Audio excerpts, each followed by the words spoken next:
Qala ta'ala fi kitabil karim. A'udzu billahi minasyaitonir rajim. Bismillahirrahmanirrahim. Ya ayyuhalladzina amanu taqullaha haqqa tuqatih wa la tamutunna illa wa antum muslimun. Wa qala nabiyuna sallallahu alaihi wasallam, man salaka tariqan yaltamisu fihi ilman sahhalallahu lahu tariqan ilal jannah. Wa qala aydan, man yuridillahu bihi khairan yufaqihu fid din. Sadaqallah wa sadaqar rasul. Alhamdulillah, kita panjatkan kepada Allah Subhanahu wa taala atas semua nikmat yang telah Allah berikan kepada kita. Baik nikmat sehat, nikmat mendengar, nikmat melihat, bahkan nikmat hidup, nikmat harta, terlebih lagi nikmat hidayah, nikmat Islam, nikmat iman. Tapi yang terutama yang harus selalu kita syukuri adalah nikmat hidayah, nikmat iman, nikmat Islam. Apa artinya nikmat harta kalau tidak beriman? Apa artinya nikmat sehat kalau tidak beriman? Apalagi apa artinya nikmat hidup tanpa iman? Oleh karenanya selalu kita bersyukur akan nikmat yang satu ini, nikmat iman, nikmat Islam. Yang nikmat ini tidak Allah berikan kepada semua manusia yang sekarang hidup sejaman dengan kita, yang sekarang ini hidup bersama dengan kita. Semua pasti Allah berikan hidup itu berupa nikmat, tapi ketika hidup tidak semua yang hidup diberi nikmat hidayah.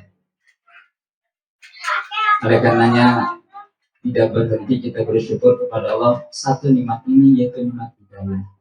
Karena nikmat ini yang membuat nikmat-nikmat lain jadi berharga, yang membuat nikmat lain jadi sempurna. Bahkan akan Allah sempurnakan nikmat ini dengan nikmat iman nanti di surganya Allah Subhanahu wa ta'ala. Alhamdulillah, yahdi man yasha wa yudillu man yasha. Allah menghendaki mendapatkan hidayah kepada siapa yang Dia kehendaki, dan Allah juga yang memberikan kesesatan kepada yang Dia kehendaki.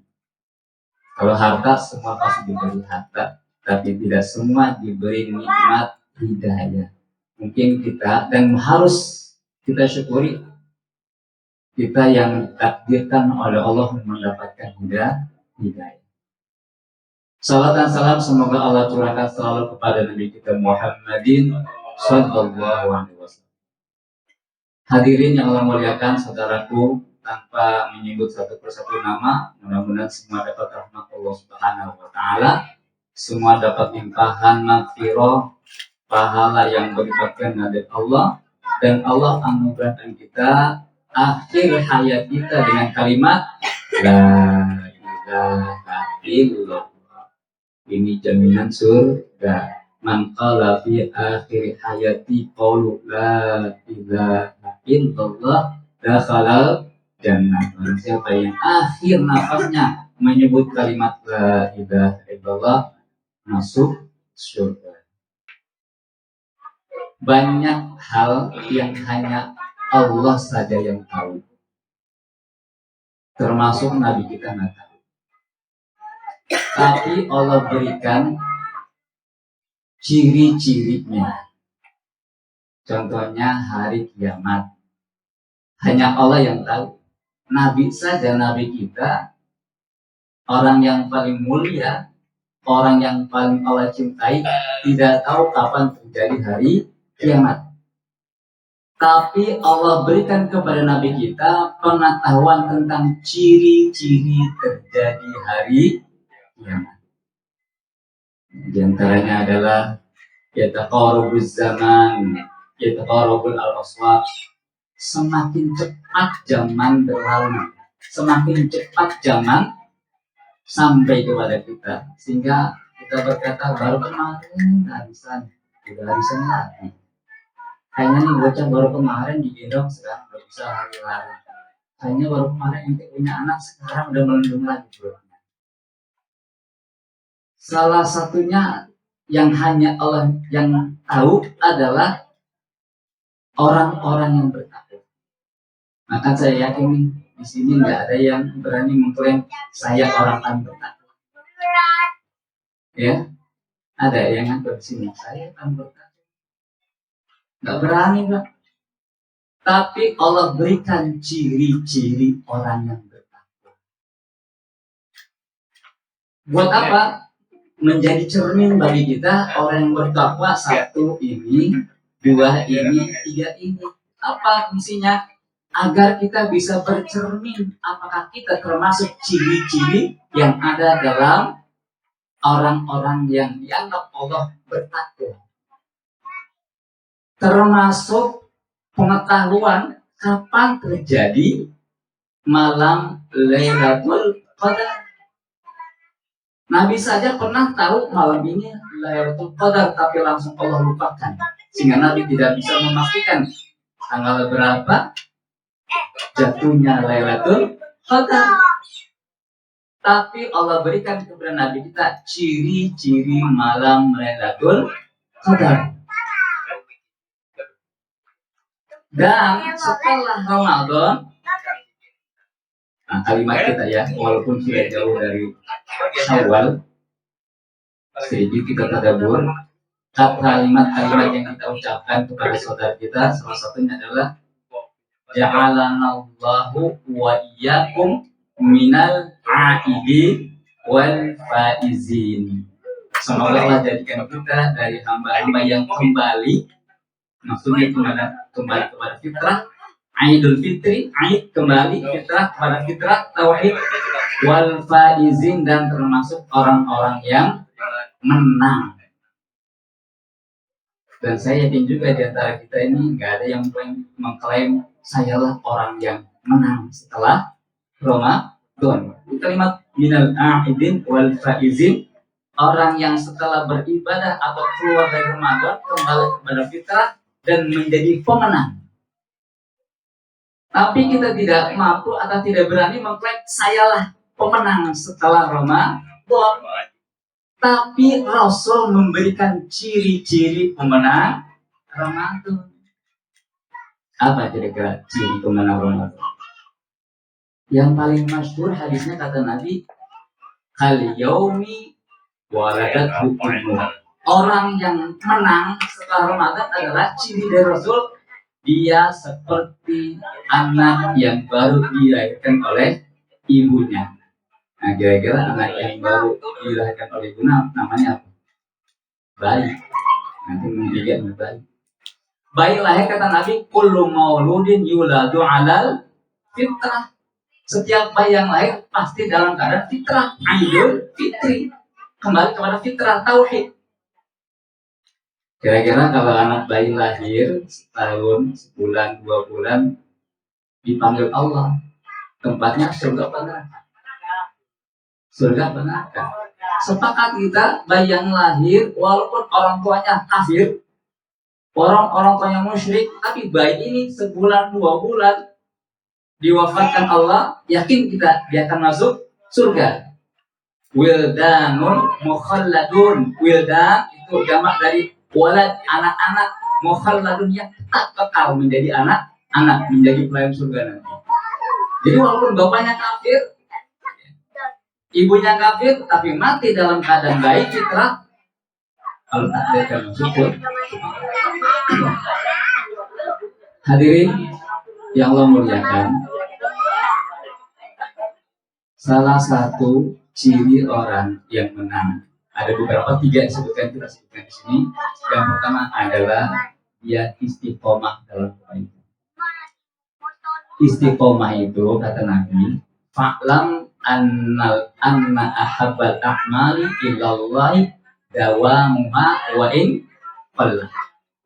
Ketahuilah wahai umatku, kata Nabi, sungguh perbuatan yang paling Allah cintai adalah dawam, istiqomah, konsisten, walaupun dilakukan dengan sedikit-sedikit. Ini kata Nabi, amal yang paling Allah cintai dilakukan terus-menerus walaupun sedikit. Kira-kira apa yang membuat beda amal yang banyak tapi jarang dilakukan dengan amal sedikit tapi konsisten? Dan ini yang paling Allah cintai. Apa bedanya? Dan kenapa Nabi mengatakan itu? Kenapa amal sedikit? Gak banyak, kan banyak lebih bagus. Baca Al-Quran 3 kali khatam di Ramadan, 4 kali khatam, kan bagus. Ternyata kalah bagus dengan orang yang cuma setengah khatam 15 juz tapi selalu setiap bulan. Nah, kalau bisa mas setiap bulan khatam Al-Quran. Walaupun masuk Ramadan tetap cuma sekali khatam, tapi Syawal, Dzulqa'dah, Dzulhijjah terus rutin. Amal di Ramadan cuma satu. Ketika orang masuk Ramadan 3 kali, 4 kali, tapi Syawal dia lupa, Dzulqa'dah dia ditinggalkan. Masih lebih baik orang yang istiqomah walaupun sedikit. Apa kira-kira jawabannya tadi? Kenapa? Amalan sedikit tapi istiqomah itu lebih kalau cintai daripada yang banyak tapi jarang. Jawaban pertama adalah karena amalan yang dilakukan sedikit tapi konsisten itu lebih membekas di hati daripada banyak tapi jarang-jarang. Pak, Bu, pernah ke dokter ya? Pernah sakit? Mau sembuh? Kemana kita datang? Ke dokter. Tuh, Allah. Hebat banget nih. Sama Allah, memang Allah yang menyembuhkan. Tapi Allah kasih syariat jalan agar kita sembuh dari penyakit. Kalau kita sakit fisik, yang kita datangi tentu dokter. Nah, yang lebih paham tentang penyakit fisik. Kalau sakitnya hati, sakit batin, kira-kira kemana kita datang? Ke orang-orang yang lebih mengetahui tentang penyakit hati. Ustaz, jadi jangan berhukum ya. Jadi sakit fisik aja kita mau sembuh. Kita khawatir sekarang kalau nggak punya BPJS, khawatir sesaat atau tiba-tiba kena penyakit, maka kita butuhkan dokter. Karena kita punya duit, kita berobat ke dokter. Kita berobat ke dokter, karena kita punya duit, kita berobat, kata dokter begini, Pak, Bapak ini udah sakit, tolong ya, berhenti merokok. Pak, mau sembuh? Ya mau dong. Ini obat dari saya. Minum ya. Ini ada 10 kapsul. Minum 1 hari 1 tablet, habis makan siang hari. Maka 10 hari habis 2 tablet. Apabila Bapak belum sembuh, maka kembali lagi ke saya.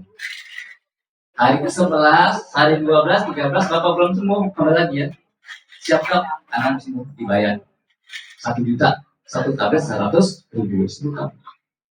Ya Pak, pulang si Bapak ini ngomong sama istri, Mak, ini 10 kapsul, Bapak mau sembuh. Kan dokter minum 1 hari 1, 10 hari selesai. Ini kan obat Mak. Oh malam tuh bangun suka kejam-kejam. Ada yang begitu nggak? Lapar. Lapar. Karena banyak nikotin. Terus bagaimana? Bapak mau sembuh? Nah ini obat Bapak minum seluruhnya. Sekaligus. Kenapa? Karena mau sembuh. Kan ini obat mah. 1 aja sembuh, bagaimana 10? Lebih sembuh mah. Cepat kan? Cepat mati. Iya. Obat. Kira-kira si Bapak ini setelah meminum 10 kapsul sekaligus, apa yang terjadi? Mati lah. Padahal obat. Coba kalau Bapak minum satu. Saya mau tanya, ini Al-Quran obat bukan? wa nunazzilu minal qur'ani ma huwa syifa. Kami tentang Al-Quran buat syifa, tapi diminum sekaligus 3 kali khatam sebulan Ramadan. Kesannya lupa, jadi obat ada pilek.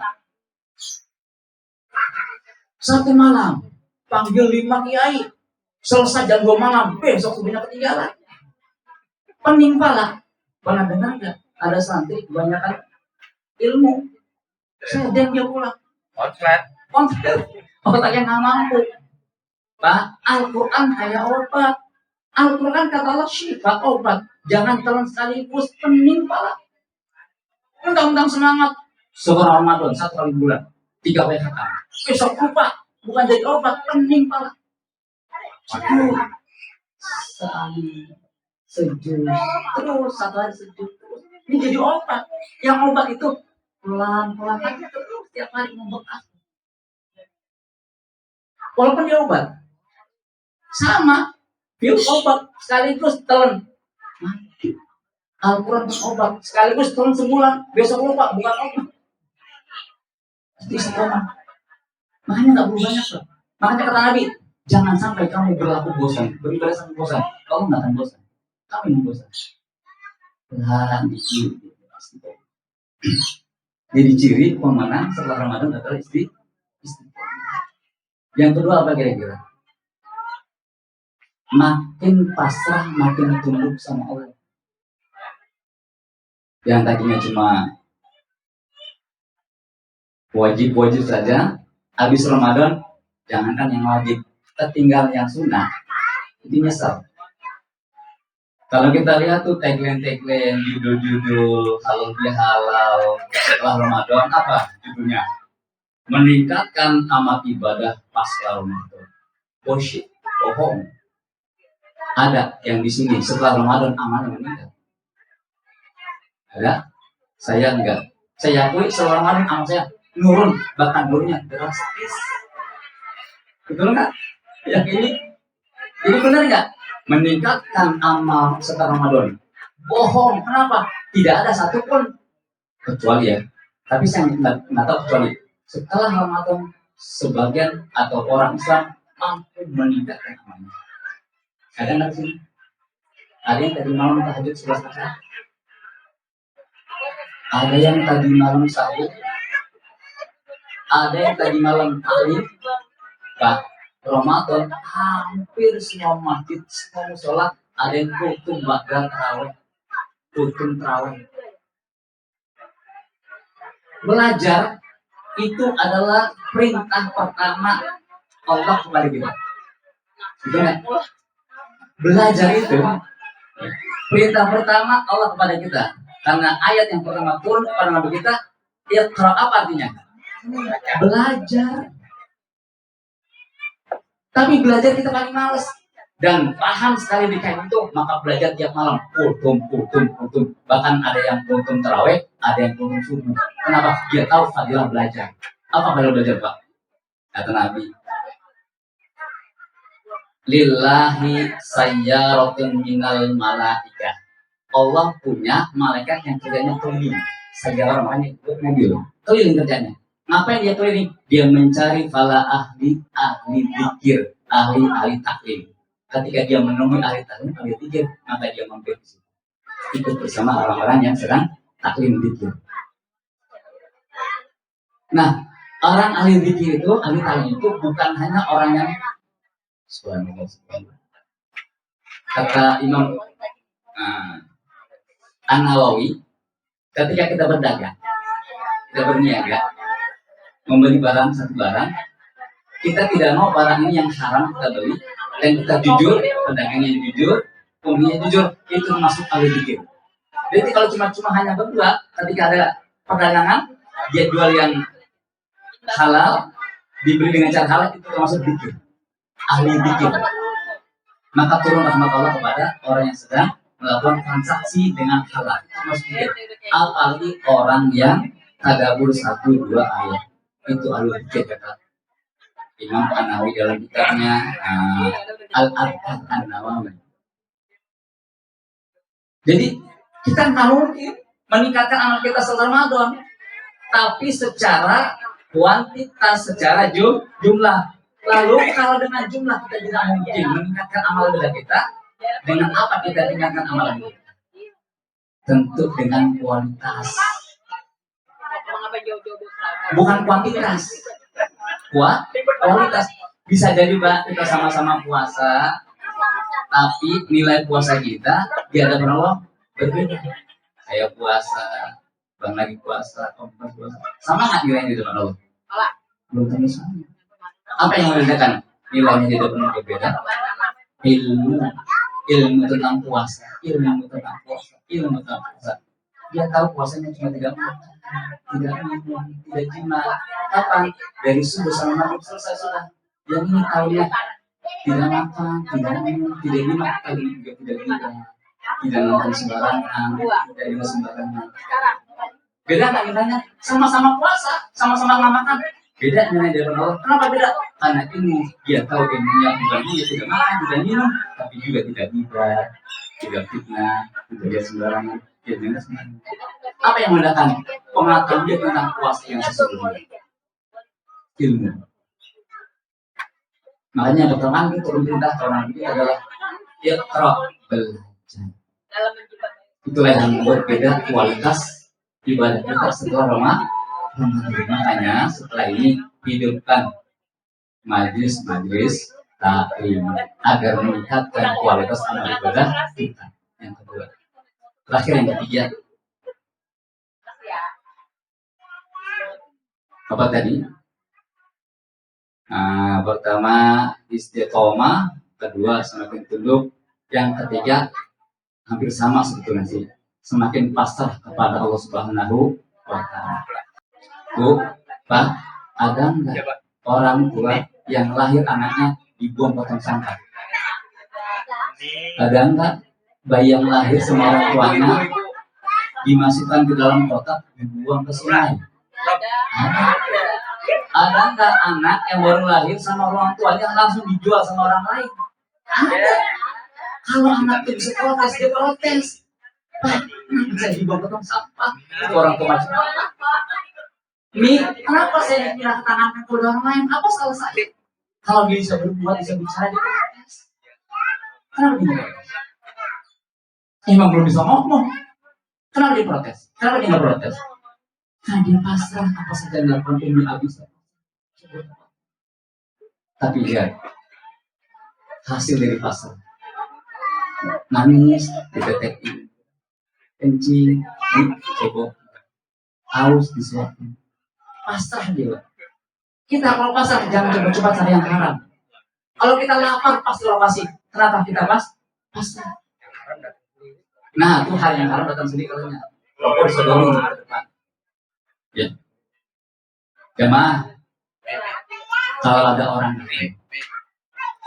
bawa duit 1 miliar, Masya Allah. Nah, apa yang Anda lakukan? Orang datang cuma memberi duit 1 miliar. Pasti tidak nolak. Yang nolak, munafik. Betul? Munafik kan dikasih 1 miliar nolak. Saya aja yang curah banyak duit saya. Dikasih 1 miliar, enggak nolak. Ada yang nolak di sini? Enggak, nolak. Ya, nolak.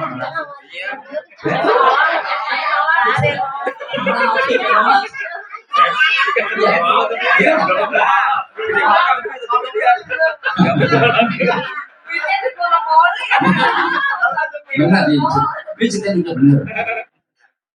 Nah, Bu, tahu nggak?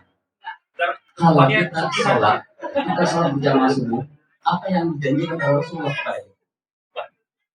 Orang laki-laki sholat subuh berjamaah di masjid, apa yang dijanjikan oleh Rasulullah?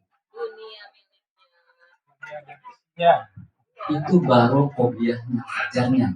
Barang siapa yang sholat 2 rakaat fajar, maka seakan-akan atau dia lebih berharga daripada dunia dan sisinya. Saya tanya, ada orang yang nggak ngambil,